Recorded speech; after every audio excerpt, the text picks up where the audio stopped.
This is our second part of NLM PYQ series of NEET. Our first question: a ball of mass 0.15 kg is dropped from a height 10 meter, strikes the ground and rebound to the same height. The magnitude of impulse imparted to the block is. इस question में हमें क्या निकालना? Impulse की magnitude. और impulse क्या होता है? इम्पल्स हमारा होता है चेंज इन मोमेंटम। और इस क्वेश्चन में रिबाउंड कर रहा है same height. It means collision क्या है यहाँ पे? इलास्टिक। और इलास्टिक कोलिजन में हम अगर देखें तो अगर बॉल सरफेस पे टप्पा खाते वक्त जो वेलोसिटी उसकी होगी वो उसकी वेलोसिटी ऊपर जाते वक्त मैग्नीट्यूड वाइज सेम होगी बट डायरेक्शन अपोजिट होगी। Okay, it means speed same होगी। उस वक्त नीचे आने की जो स्पीड होगी वही ऊपर जाने की स्पीड होगी। ओके, तो हम यहाँ पे इम्पल्स निकालने के लिए क्या कर सकते हैं? चेंज इन मोमेंटम निकाल लेंगे। ओके, चेंज इन मोमेंटम क्या होता है? Final minus initial. तो फाइनल मोमेंटम क्या होगा?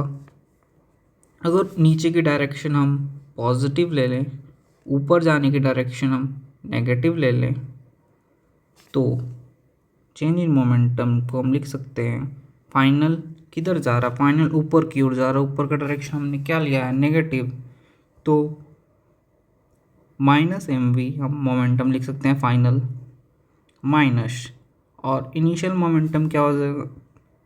पॉजिटिव हो जाएगा वेलोसिटी, तो मोमेंटम भी नीचे इनिशियल वाला क्या हो जाएगा? Positive mv। तो चेंज इन मोमेंटम हमारा क्या आ जाएगा? -2mv। ओके, तो यहाँ अभी हमें पता तो चल गया momentum, change in momentum -2mv आ जाएगा। ओके, बट हमें वेलोसिटी नहीं पता है, तो वेलोसिटी फाइंड करते हैं हम। उसके लिए फॉर्मूला यूज़ करते हैं √2gh, क्योंकि ये ड्रॉप का केस है, फ्री फॉल। वेलोसिटी हमारी आ जाएगी 2 इंटू 10 इंटू हाइट कितना? 10। यहाँ से वेलोसिटी की वैल्यू आ जाएगी 10√2। तो चेंज इन मोमेंटम निकालना है और हमें इम्पल्स की मैग्नीट्यूड निकालनी, तो हम मॉड ले लेते हैं। ओके, तो मॉड लेने पे क्या हो जाएगा? चेंज इन मोमेंटम का मॉड हमारा आ जाएगा 2mv। तो यहाँ से वैल्यू पुट करते हैं 2, मास की वैल्यू 0.15, वेलोसिटी की वैल्यू 10√2, और ये हम सॉल्व कर रहे हैं तो क्या आ जाएगा हमारा? 4.2 metre per second. Option number second. Next question हमारा 2021 का ही paper 2। In the three cases as shown in the figure, the blocks are moving with a constant velocity. The friction in A, B and C is FA, FB and FC. Then इस question में हमें relation निकालना basically, तो हम इसका free body diagram बनाकर check कर लेते हैं। इसमें हमें कंपेयर क्या करना है? फ्रिक्शन। और हम जानते हैं friction is directly proportional to normal. Okay, तो फर्स्ट वाले केस में नॉर्मल लग रहा होगा। ओके, नीचे mc और कांस्टेंट वेलोसिटी से चल रहा है, तो हमें इधर वाला कंसीडर करने की कोई ज़रूरत है नहीं। बेसिकली हमें नॉर्मल से ही मतलब इस क्वेश्चन में। ओके, तो इसमें नॉर्मल ऊपर लग रहा हो, नीचे mg, तो नॉर्मल और mg, नॉर्मल mg बैलेंस कर रहा होगा तो नॉर्मल mg की इक्वल आ जाएगा फर्स्ट में। सेकंड में हम देखें तो एक फोर्स ऐसे हॉरिजॉन्टल ना लग के थीटा एंगल पे लग रहा है, तो इसका कंपोनेंट ऊपर की ओर हमारा क्या आ जाएगा? f sin theta. ओके, और नीचे ऊपर क्या लग रहा होगा? नॉर्मल। नीचे की ओर mg। इसमें हम देखें तो नॉर्मल के साथ साथ f sin थीटा भी ऊपर लग रहा होगा, तो इसका इक्वेशन अगर हम लिखें तो n plus f sin theta is equals to mg हो जाएगा। ओके, तो नॉर्मल क्या हो जाएगा हमारा? mg minus f sin theta. तो एम नॉर्मल क्या हो गया इस क्वेश्चन में, नॉर्मल कम हो गया एम जी से। ओके, तो नॉर्मल फर्स्ट केस से इसमें क्या हो गया, कम। अगर ये सेकंड में देखें तो फोर्स नीचे की ओर लग रहा है थीटा एंगल पे, इसको एक्सटेंड किया जाए तो ये फोर्स ऐसे लग रहा है और एंगल थीटा ये है। ओके, तो इसमें क्या हो जाएगा, इसमें एफ साइन थीटा यहाँ पे इसका कंपोनेंट नीचे की ओर आ जाएगा। ओके, हॉरिजॉन्टल से हमें कोई मतलब है नहीं, हमें वर्टिकल में दिखना है क्योंकि नॉर्मल की वैल्यू हमें चाहिए। तो इस केस में ऊपर नॉर्मल लग रहा होगा, नीचे कौन कौन से फोर्स लग रहे हैं, एक तो एफ साइन थीटा और एक और एम जी। तो इस केस में क्या हो जाएगा, नॉर्मल इक्वल्स टू हम लिख सकते हैं M G plus F sine theta. तो इसमें नॉर्मल की वैल्यू हमें सबसे ज़्यादा आएगी, तो सबसे ज़्यादा कौन से में आए, सबसे ज़्यादा सी में, इस वाले में नॉर्मल की वैल्यू। फिर उसके बाद हमारा इसमें और इसमें तो सबसे कम आई इसमें, तो हमारा नॉर्मल जिसका ज़्यादा होगा फ्रिक्शन फोर्स उस पर ज़्यादा लग रहा होगा, तो हमारा नॉर्मल किस पे सबसे ज़्यादा है, सी पे, फिर उसके बाद ए पे, फिर उसके बाद बी पे। तो ऑप्शन नंबर सी हमारा करेक्ट हो जाएगा। नेक्स्ट क्वेश्चन अपना वही सेम 2021 का। A block of mass m is attached to a uniform string of mass 3m and length l as shown in the figure. The lift is moving upward with acceleration a equals to g by 3. The tension in the string at a point p is। इस question में हमें tension find out करना है किस point पे, P point पे। तो P point पे टेंशन हमें फाइंड करना है, पी पॉइंट पे टेंशन। ओके, टेंशन कहाँ लग रहा होगा, away from this point. Okay, तो इस क्वेश्चन में हमें स्ट्रिंग जो है वो मासलेस नहीं है, उसका मास है। ओके, और एल लेंथ का स्ट्रिंग है और टोटल मास 3m है। ओके, तो अगर यहाँ से लेंथ यहाँ तक l/3 है तो मास भी कितना हो जाएगा, 1/3। It means total mass 3m है, तो इस लेंथ का मास हमारा क्या हो जाएगा, total mass upon 3। It means इस लेंथ का मास हो जाएगा m, बाकी नीचे बच गया वो क्या हो जाएगा 2m। तो अगर हम जिस पॉइंट से पे टेंशन फाइंड आउट करना है तो हम क्या देखते हैं, उससे लटकता हुआ मास कितना है, तो यहाँ पे लटकता हुआ मास टोटल कितना हो जाएगा 2m + m 3m। तो लटकता हुआ टोटल मास हमारा क्या आ जाएगा 3m। ओके, और हमें टेंशन निकालनी है। तो टेंशन इस केस में हम क्या निकालते हैं, टेंशन क्या है, फोर्स है, और एक्सेलरेशन यहाँ पे है। तो टेंशन इज बेसिकली फोर्स, तो फोर्स क्या होता है, मास इनटू एक्सेलरेशन। तो मास हमारा तो 3m है, और एक्सेलरेशन इस केस में क्या हम करते हैं, जी इफेक्टिव लेते हैं। तो जी इफेक्टिव क्या हो जाएगा, जी इफेक्टिव इस केस में हमारा एक्सेलरेटेड बॉडी है, वो भी अपवर्ड एक्सेलरेशन है। तो अपवर्ड एक्सेलरेटेड बॉडी जी इफेक्टिव क्या होता है, जी इफेक्टिव की वैल्यू क्या होती है, G+A, जब ऊपर जा रहा है। तो टेंशन हमारा क्या हो जाएगा 3 × m × जी इफेक्टिव क्या है, G+A। तो G और एक्सेलरेशन हमारा कितना दिया हुआ है, G/3। तो हम इसे सॉल्व करेंगे तो हमारा क्या हो जाएगा 3mg + mg that is 4mg, 3mg + mg that is 4mg। हमारा यही हो जाएगा answer second, 4mg। Next question हमारा 2022 ओवरसीज डायग्राम दिया हुआ एक। When a body of a mass m just begins to slide as soon, match list first with list second. Okay, match the following basic है। तो इस question में एक diagram दिया हुआ है और वो block just begins to slide, it means slide करने वाला ही है जस्ट। तो उस पर फोर्सेस दिए हुए हैं। तो नॉर्मल रिएक्शन तो हम बेसिकली क्या हो जाएगा यहाँ पे क्यू हो जाएगा, क्यों, क्योंकि ये नॉर्मल क्या होता है, perpendicular to the contact surface forces जो लग रहा है। तो ये नॉर्मल रिएक्शन हमारा हो जाएगा Q.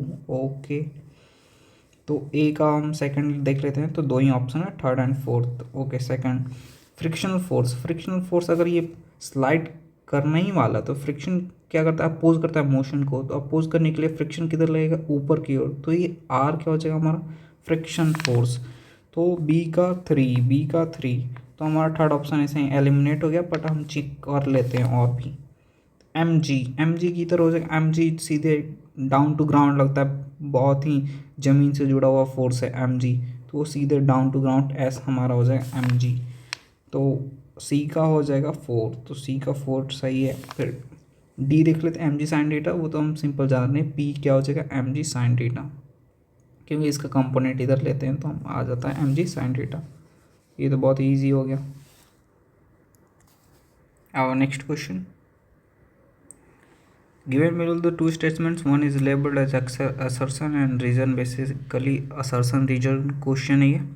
Assertion: a standing bus suddenly accelerates if there were no friction between the feet of a passenger and the floor of a bus. The passenger would move back. तो इसमें दिया हुआ है standing position में बस है और वो सडनली एक्सेलरेट कर रहा है। Okay, if there were no friction between the feets of the passenger and the floor, passenger के फीट और बस के फ्लोर में कोई फ्रिक्शन नहीं हो, कंडीशन है इफ़, तो पैसेंजर पीछे मूव करेगा। अरे फ्रिक्शन हो या ना हो, मूव पीछे करेगा ही। फ्रिक्शन होगा तब पर भी वो पीछे मूव करेगा ही, क्योंकि फ्रिक्शन क्या करता है, रिलेटिव मोशन का अपोज करता है। तो फोर्स आगे लग रहा होगा तो मोशन का अपोज करने के लिए फ्रिक्शन पीछे लगेगा। ओके, तो वो पीछे ऐसे भी मूव करेगा। और दूसरा दूसरा इसलिए मूव करेगा क्योंकि इनर्शिया ऑफ रेस्ट, वो जो पर्सन है वो रेस्ट पे है, तो रेस्ट पे ही रहना चाहेगा। तो फ्रिक्शन लगे या ना लगे वो पीछे मूव करेगा ही वो पर्सन। तो असर्शन तो हमारा फॉल्स हो गया। रीज़न चेक करते हैं। In the absence of friction the floor of a बस वुड स्लिप फॉरवर्ड। तो फ्रिक्शन के एब्सेंस में फ्लोर ऑफ बस स्लिप फॉरवर्ड, सिंपल सही है। फ्लोर तो आगे स्लिप कर जाएगा क्योंकि नीचे फ्रिक्शन फीट पे लग रहा नहीं है, तो उसे कोई आगे ले जाने वाला फोर्स है नहीं। तो रीज़न हमारा क्या हो गया, ट्रू, क्योंकि वहाँ पे फ्रिक्शन है नहीं, तो फीट को आगे ले जाने वाला फोर्स कोई है नहीं, तो बस तो एक्सेलरेट कर रहा है यानी उस पर फोर्स लग रहा, तो बस तो आगे निकल जाएगा। तो रीज़न हमारा हो गया ट्रू बट असर्शन फॉल्स। इसका फर्स्ट ऑप्शन हमारा करेक्ट हो जाएगा। Our next question is from re NEET 2022। Diagram दिया हुआ, नॉर्मल रिएक्शन फाइंड करना है हमें बिटवीन 2 kg एंड 1 kg। ओके, तो 2 kg और 1 kg के बीच में हमें नॉर्मल फाइंड आउट करना है यहाँ पे, ठीक है। तो हम इसे क्या करते हैं, first of all net force देख लेते हैं पूरे सिस्टम पे किधर लग रहा। ओके, तो ये पूरा ब्लॉक है, तो पूरा ब्लॉक को हम एक ब्लॉक कंसीडर करते हैं बड़ा सा मास का, ठीक है। तो इसका टोटल मास कितना हो जाएगा 516 kg, ठीक है। इस पे क्या लग रहा होगा, नीचे की एम जी साइन थीटा लग रहा होगा, एम जी साइन थीटा। मास कितना है एम जी 10 साइन थीटा कितना हो जाएगा 30, साइन 30 डिग्री 1/2। तो यहाँ से हमारा क्या आ जाएगा, नीचे एम जी साइन थीटा का वैल्यू 30 न्यूटन, तो नीचे कितना लग रहा है, इस साइड 30 न्यूटन। ओके, तो हम एरो देख लेते हैं, नीचे की ओर 30 और ये 18, ठीक है, और इधर की ओर 60। तो नेट फोर्स क्या आ जाएगा, नेट फोर्स हमारा आ जाएगा कितना, ये हो जाएगा टोटल 48 और ये 60, 48 माइनस 60 12 न्यूटन नेट फोर्स आ गया। तो एक्सेलरेशन क्या हो जाएगा, net force upon total mass, net force 12, total mass 6 kg, acceleration हमारा आ गया 2 मीटर पर सेकेंड स्क्वायर। और एक्सेलरेशन किधर आएगा, अपवर्ड्स, क्योंकि नेट फोर्स अपवर्ड लग रहा है इधर की ओर। एक्सेलरेशन हमारा आ जाएगा 2 metre per second square. Okay, अब हम नॉर्मल हमें 2 और 1 kg के बीच में निकालना, तो बस हम 1 kg के ब्लॉक को कंसीडर करते हैं, क्योंकि इस पर हमें फोर्सेस निकालना ईजी होगा इस पर फोर्सेस। तो इस पर नॉर्मल इधर क्यों लग रहा होगा, ठीक है, तभी तो ये ऊपर जा रहा है ऐसे, क्योंकि नेट फोर्स किधर है, उधर। ठीक है, तो हम यहाँ से फाइंड आउट कर सकते हैं, ठीक है। फोर्सेस, सभी फोर्सेस नॉर्मल इधर लग रहा होगा एम जी साइन थीटा, इसका 1 kg का एम जी साइन थीटा इधर लग रहा होगा, ठीक है। और एक 18 न्यूटन भी लग रहा है, इस पर 18 न्यूटन भी लग रहा है, ओके। तो हम इसका फ्री बॉडी डायग्राम बना लेते हैं 1 kg का। ये हमारा हो गया 1 kg, इस पे इधर एम जी साइन थीटा, एम कितना है 1g10 साइन थीटा 30 डिग्री, तो ये आ जाएगा 1/2, तो ये हो जाएगा 5 न्यूटन एम जी साइन थीटा, और नॉर्मल इधर, ठीक है। और 18 kg 18 न्यूटन इधर लग रहा है, ओके। तो इस पर नेट फोर्स कितना हो जाएगा,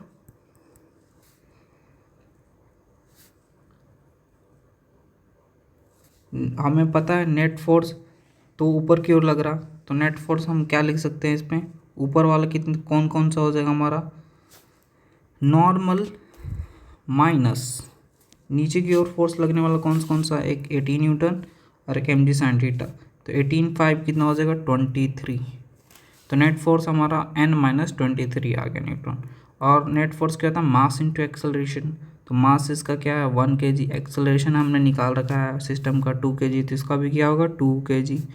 तो नेट फोर्स क्या आ गया 2 न्यूटन, तो n-23 इज इक्वल्स टू 2, तो n is equals to 23 + 2 25 newton हमारा आ गया क्या, normal reaction, option number first.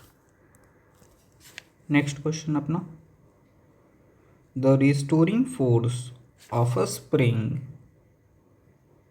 Sorry, हाँ सही है, restoring force of a spring with a block attached to the free end of the spring is represented by. इस question में हमें ग्राफिकल क्वेश्चन है बेसिकली, और स्प्रिंग फोर्स हम जानते हैं, स्प्रिंग फोर्स एफ क्या होता है -kx, f is equal to -kx। तो हमें ग्राफिकल रिप्रेजेंटेशन के लिए से हम कंपेयर कर सकते हैं स्ट्रेट लाइन का equation y is equal to mx plus c। तो यहाँ पे c तो क्या है 0, c 0 है, और ये बिल्कुल स्ट्रेट लाइन पे ये क्या कर रहा है, बेस्ड क्वेश्चन है ये। तो यहाँ से हम स्लोप देख सकते हैं, स्लोप क्या आ रहा -k, जो कि नेगेटिव आ रहा है, इट मीन्स स्लोप क्या है नेगेटिव, और slope negative means angle obtuse angle, and intercept 0 है, तो पासिंग थ्रू कहाँ होना चाहिए, origin, straight line passing through origin, और उसका स्लोप क्या होना चाहिए negative, that means obtuse angle. तो इसका ऑप्शन फर्स्ट तो हो जाएगा गलत, बाकी सब तो स्ट्रेट लाइन है ही नहीं। फोर्थ ऑप्शन हम देखें तो यहाँ पे हमारा स्लोप भी क्या है नेगेटिव ऑब्ट्यूज एंगल, और स्ट्रेट लाइन है पासिंग थ्रू सेंटर भी है, तो ये हमारा करेक्ट ऑप्शन हो जाएगा। नेक्स्ट क्वेश्चन अपना, the distance covered by a body of mass 5 gram having linear momentum 0.3 kg per metre square in 5 second is. इस क्वेश्चन में हमें मास दिया हुआ है 5 gram, linear momentum m v दिया हुआ है हमारा 0.3, लीनियर मोमेंटम क्या होता है मास इंटू वेलोसिटी, तो यहाँ से हम वेलोसिटी फाइंड आउट कर सकते हैं 0.3 अपन मास हमारा 5 ग्राम, जिसको हम लिख सकते हैं 5/10⁻³ ये ऊपर चला जाएगा तो ये आ जाएगा 300/5, और ये आ जाएगा हमारा 60 मीटर पर सेकेंड। तो distance in 5 second, distance in 5 second आ जाएगा S equal to V T, V हमारा 60 टाइम 5, ये आ जाएगा 300 metres. First option will be correct. Our next question is from NEET 2023. A football player is moving southward and suddenly turns eastward with the same speed to avoid an opponent. The force that acts on the player while turning is। इस question में force निकालना, जब वो turn करता है तब उस पर फोर्स किधर लग रहा है, ओके। फर्स्ट ऑफ ऑल हम एक बना लेते हैं ग्राफ डायरेक्शन का। लेट सपोज ये नॉर्थ डायरेक्शन वाई एक्सिस को रिप्रेजेंट कर रहा है, और मतलब प्लस वाई एक्सिस को रिप्रेजेंट कर रहा है, south direction minus y axis and east direction plus x axis and west direction minus x axis. और ये प्लेयर हम जा कहाँ रहा था, साउथवर्ड जा रहा था कुछ स्पीड से, लेट सपोज v स्पीड से जा रहा हो, और ये मूव करता है eastward with same speed v। Okay, तो फोर्स क्या होता है, force is basically what, change in momentum upon time. तो हम यहाँ से चेंज इन मोमेंटम का डायरेक्शन निकाल रहे हैं, तो फोर्स का डायरेक्शन भी हमें फाइंड आउट हो जाएगा। तो मोमेंटम हम इसमें निकालते हैं, change in moment final minus initial. तो फाइनल मोमेंटम अगर इस एक्सिस में फाइनल मोमेंटम हम देखें तो वो क्या हो जाएगा, मास इनटू वेलोसिटी। तो फाइनल मोमेंटम हो जाएगा मास इनटू वेलोसिटी, और ये किस डायरेक्शन में है हमारा, आई कैप, वो भी प्लस आई कैप माइनस इनिशियल हमारा किस डायरेक्शन में मोमेंटम, माइनस जे कैप। तो ये तो इनिशियल मोमेंटम हो गया, माइनस फाइनल मोमेंटम हमारा क्या हो जाएगा, mass into velocity into direction हमारा क्या हो जाएगा, ये माइनस जे कैप। ओके, इसमें से हमारा mv तो क्या आ जाएगा कॉमन, और ये डायरेक्शन क्या हो जाएगा वहाँ पे, आई कैप प्लस जे कैप। ये हमारा आ गया कौन सा, चेंज इन मोमेंटम, ठीक है, डेल्टा पी बोल सकते हैं इसको। तो चेंज इन मोमेंटम का डायरेक्शन हम देखें तो अब प्लस आई कैप प्लस जे कैप के डायरेक्शन में है।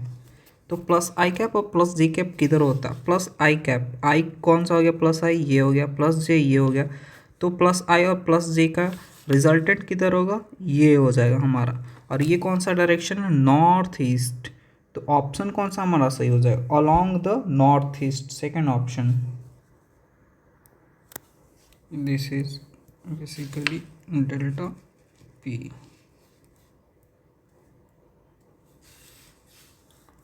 Next question. Calculate the maximum acceleration of a moving car so that a body lying on the floor of a car remains stationary. The coefficient of static friction between the body and the floor is 0.15. इस question में हमें दिया हुआ है एक car है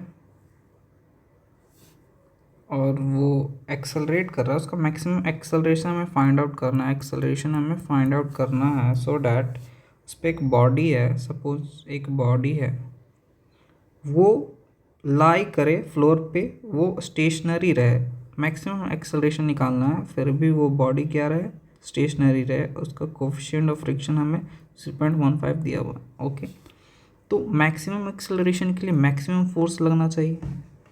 okay, तो maximum force अगर हम देखें तो यहाँ पे फ्रिक्शन फोर्स मैक्सिमम एक्सेलरेशन वाले फोर्स के इक्वल हो जाए तब तक बॉडी क्या रहेगा, एट स्टेशनरी रहेगा, मतलब रेस्ट पे रहेगा। तो हम फ्रिक्शन की कौन सी वैल्यू लेंगे, लिमिटिंग फ्रिक्शन, क्योंकि वही क्या होती है, मैक्सिमम फ्रिक्शन, तभी तो मैक्सिमम फोर्स लगेगा इधर जो रिलेटिव मोशन का अपोज करेगा। तो लिमिटिंग फ्रिक्शन की वैल्यू हम ले सकते हैं यहाँ पे क्या, म्यू एम जी, जो किसके इक्वल हो जाएगी, हमारे मास of the body into acceleration, क्योंकि यहाँ पे हम सूडो फोर्स कंसीडर कर लेंगे ना, तो ये हो जाएगा मास of the body into acceleration maximum जो भी हमने चाहिए। तो यहाँ से हम वैल्यू पुट करते हैं 0.15 mass of the body, let suppose M and G, ये हो जाएगा mass and A max, mass cancel, यहाँ से मैक्सिमम एक्सेलरेशन हमारा क्या आ जाएगा 0.15 इंटू जी, जो कि हो जाएगा 10। तो मैक्सिमम एक्सेलरेशन हमारा क्या हो गया 1.5 metre per second square. Option number second. Next question है अपना, a block of mass 2 kg is placed on an inclined rough surface AC as shown in the figure of coefficient of friction mu. If g equals to 10 meter per second square, the net force on the block will be। इस block में हमें क्या करना, net force निकालना। ये frictionless block, frictionless surface नहीं है, इस पर फ्रिक्शन है। ओके, तो नेट फोर्स हम देख लेते हैं। नीचे तो क्या लगेगा हमारा सिंपल सा mg। ओके, इधर हमारा क्या लग जाएगा mg sine theta, mg sign theta. और ऊपर की ओर हमारा क्या हो जाएगा नॉर्मल, इधर normal perpendicular to inclined surface. और इधर की ओर हमारा क्या लग जाएगा फ्रिक्शन, जो कि इधर यहाँ से लगेगा, बट यहाँ दिखाने के लिए यहाँ पे कर दिया है। ओके, तो फ्रिक्शन क्या होता है म्यू एन। ठीक है, म्यू एन क्या हो जाएगा, यहाँ पे हम देख लेते हैं एन किसकी इक्वल्स हो जाएगा। ये एंगल अगर थीटा है 30 है, तो ये कितना हो जाएगा 90 माइनस 30 60। फिर ये क्या हो जाएगा 30, तो ये भी क्या हो गया 30। तो एम जी का इधर कंपोनेंट लेते हैं हम, तो क्या हो जाएगा m ji cos 30, it means m ji cos 30। तो एन क्या होता है, एन यहाँ पे क्या हो जाएगा, किसकी एन किसको बैलेंस कर रहा है एम जी कॉस 30 को। तो एन को हम क्या लिख सकते हैं एम जी कॉस 30 डिग्री। ठीक है, तो सारे फोर्सेस हमने बना लिए हैं। तो नॉर्मल तो बैलेंस कर रहा है एम जी कॉस 30 को, और फ्रिक्शन और एम जी साइन थीटा हम चेक कर लेते हैं कौन ज़्यादा है। तो यहाँ पे हम किसी को ले लेते हैं ज़्यादा, कोई दिक्कत नहीं, उससे हमें डायरेक्शन पता चल जाएगा। और डायरेक्शन का कोई क्वेश्चन ही नहीं है, सारा वैल्यू दिया हुआ है इसमें। तो एम जी साइन थीटा, थीटा का value 30 degree minus mu M जी कॉस थीटा, वो भी 30 डिग्री। एम जी कॉमन यहाँ पर आ जाएगा साइन 30 1/2, म्यू का वैल्यू दिया 1/√3, 1/√3, और कॉस 30 कितना होता है √3/2। ये तो कैंसिल हो जाएगा 1/2, इट मीन्स 0 आंसर आएगा इसका। इस पर कोई नेट फोर्स नहीं लग रहा, तो हमारा आंसर कौन सा चल जाएगा second. Next question, a 1 kg object strikes a wall with velocity 1 meter per second at an angle of 60 degree with the wall and gets and reflects at the same angle. If it remains in the contact with the wall for 0.1 second, then the force exerted on the wall is। इस question में हमें क्या दिया गया, एक wall है। Okay, एक object wall से स्ट्राइक करता है 60 डिग्री पे, वॉल से 60 डिग्री पे at an angle 60 degree with the wall, और सेम एंगल से रिफ्लेक्ट करता है। Okay, let's suppose this is object. तो हमने इस सीरीज के सबसे फर्स्ट क्वेश्चन में देखा था, सिमिलर क्वेश्चन था बिल्कुल, बट वहाँ पे एंगल जो था ये वाला दिया हुआ था एंगल, बट इसमें वॉल से एंगल दिया हुआ है। तो हम क्या करते हैं फाइंड आउट कर लेते हैं ये एंगल। तो ये एंगल कितना हो जाएगा 30 degree. Okay, theta is equal to 30 degree. तो सेम फॉर्मूला हम अप्लाइड कर सकते हैं। चेंज इन मोमेंटम क्या होता है हमारा, होता था हमारा क्या चेंज इन मोमेंटम इस केस में -2mv cos थीटा। तो चेंज इन मोमेंटम का वैल्यू हम निकालें मैग्नीट्यूड वाइज, तो क्या आ जाएगा 2mv cos थीटा। और फोर्स क्या होता है हमारा change in momentum upon time, यही तो होता है फोर्स हमारा। तो फोर्स की वैल्यू क्या हो जाएगी change in momentum upon time. Change in momentum हमने फाइंड आउट कर लिया 2mv cos theta, value put कर देते हैं। मास दिया हुआ है कितना 1 kg, वेलोसिटी 1 मीटर पर सेकंड स्क्वायर, कॉस थीटा, यहाँ पे थीटा यूज़ करेंगे कौन सा, ये वाला नॉर्मल से, तो 30 डिग्री हो जाएगा। कॉस 30 कितना होता है √3/2, और हमारा टाइम कितना दिया गया 0.1 सेकेंड, 2 कैंसिल, और ये हमारा क्या आ जाएगा 10√3 न्यूटन। कौन सा सही हो जाएगा, ऑप्शन नंबर 3। नेक्स्ट अपना मोर रिसेंट 2024 का question. A horizontal force 10 Newton is applied to a block A as shown in the figure. The mass of block A and B are 2 kg and 3 kg respectively. The blocks slide over frictionless surface. The force exerted by block A on B. Force exerted by block A on B. Okay? तो हमें basically normal reaction निकालना है A और B के बीच में इस question में। तो हम इसका फ्री बॉडी डायग्राम तो क्या ही बनाया, नेट हम एक्सेलरेशन फाइंड आउट कर लेते हैं सबसे पहले। तो एक्सेलरेशन क्या होता है, net force upon net mass total mass. Net force क्या है यहाँ पे, नेट फोर्स तो 10 न्यूटन ही है ना, और कोई फोर्स तो लग नहीं रहा हॉरिजॉन्टली। और इस पे देखें हम तो ये क्या हो जाएगा, टोटल मास 5 kg, तो एक्सेलरेशन हमारा क्या आ जाएगा 2 metre per second square right words. तो एक्सेलरेशन तो फाइंड आउट कर लिया हमने।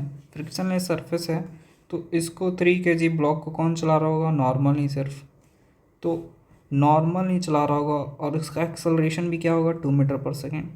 तो हम यहाँ से लिख सकते हैं नॉर्मल क्या है, नेट फोर्स है 3 kg के लिए, और एक्सेलरेशन हमारा आ गया 2 मीटर देन, तो 3 kg के लिए हम लिख सकते हैं mass into acceleration, normal is equals to mass कितना हो जाएगा 3 एक्सेलरेशन 2, हमारा आ गया 6 न्यूटन। तो 3 kg पे कितना लग रहा है 6 न्यूटन। तो ब्लॉक बी पे क्या लगा रहा है 6 न्यूटन का फोर्स, तभी तो वो 2 मीटर पर सेकेंड स्क्वायर के एक्सेलरेशन से चल रहा है वो भी। Next question and the last question. A force defined by F is equals to alpha t square plus beta t acts on a particle at a given time t. The factor which is dimensionless if alpha and beta are the constants is. तो ये तो हमारा question है, और इसमें हमें dimensionless quantity निकालना है कि ये जो ऑप्शन दिए गए हैं उसमें से डायमेंशनलेस कौन है। ये तो हमें चेक करना पड़ेगा 1 by 1।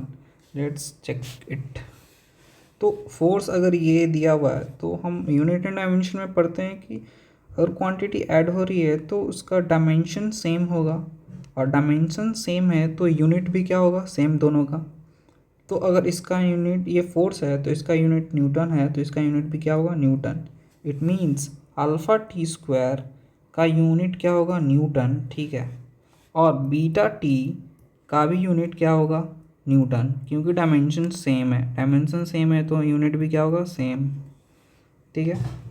तो यहाँ से हम अल्फ़ा का निकाल सकते हैं यूनिट क्या होगा, तो न्यूटन और टी स्क्वायर यानी सेकंड स्क्वायर, और बीटा का यूनिट यहाँ से हम निकाल सकते हैं न्यूटन पर सेकंड। यहाँ से अल्फ़ा का क्या आएगा न्यूटन पर सेकंड स्क्वायर, बीटा का क्या आएगा न्यूटन पर सेकंड।